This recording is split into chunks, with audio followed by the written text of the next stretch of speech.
let's talk about the 7 different ways to get divorced.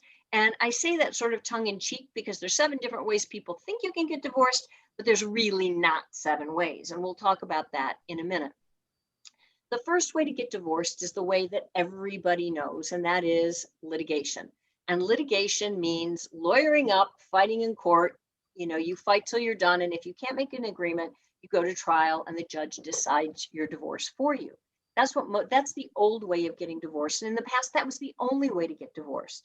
But realize this, 90 to 95% of all litigated cases ultimately are going to settle. So just if you feel like you really want your day in court, or your client is like, I want to go to court, I want to tell the judge my story, I want to do all this stuff, you might want to counsel your client that realistically, it's probably never going to happen. Because what's going to happen is they're going to get all the way up to the point of court, all the way up to the point of trial, and then they're going to end up making a settlement. It's not going to be what they're happy with, and they're never going to get the chance to tell the judge their story. So that's litigation.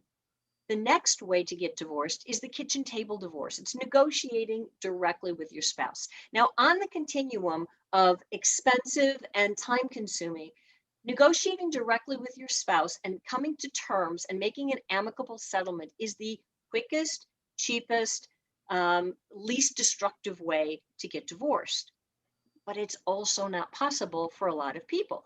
I mean, if you can't have a civilized conversation with your spouse, then sitting down and negotiating all of the different terms of your divorce nicely is probably not going to happen, right? So you got to think about that. It's a possibility, but it's not. It doesn't work for a lot of people.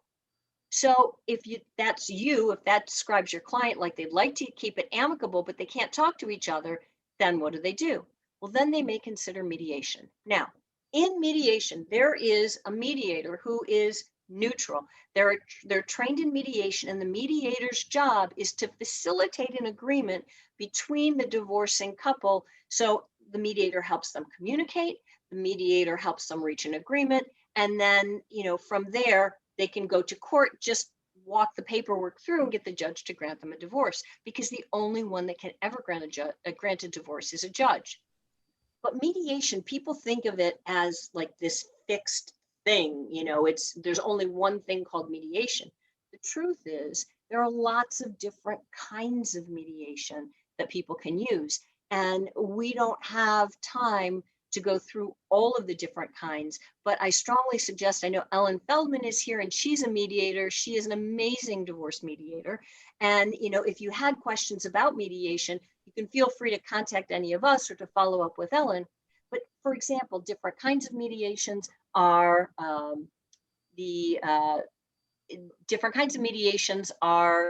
lawyer assisted, where the lawyers are in the room.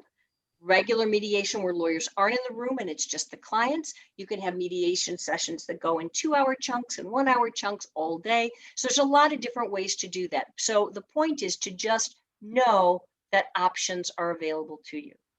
The next kind of divorce is collaborative divorce. That's the next process. And in collaborative divorce, you and your spouse are going to sit down with a team. You're each going to have a collaboratively trained divorce lawyer. And that lawyer is going to be there to talk with you. All of the collaborative conversations occur outside of the courtroom.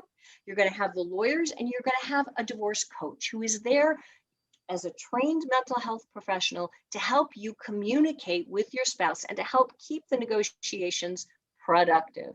So there's a coach, there's lawyers, and there's a financial professional who is neutral. Now, with that neutral professional, they can help run numbers for couples. So they can say, okay, if you settle this way, this is what the tax implications look like. If you settle that way, this is what it looks like. And so you can end up, the financial professional does all things financial in the divorce for the collaborative team. What makes collaborative divorce different is that everybody in the beginning signs an agreement that says, we're going to stay out of court. But if we don't stay out of court, if for any reason one person wants to go back to court and fight, all of the divorce professionals withdraw, and the couple starts again with new lawyers, financial professional if they want, coach if they want.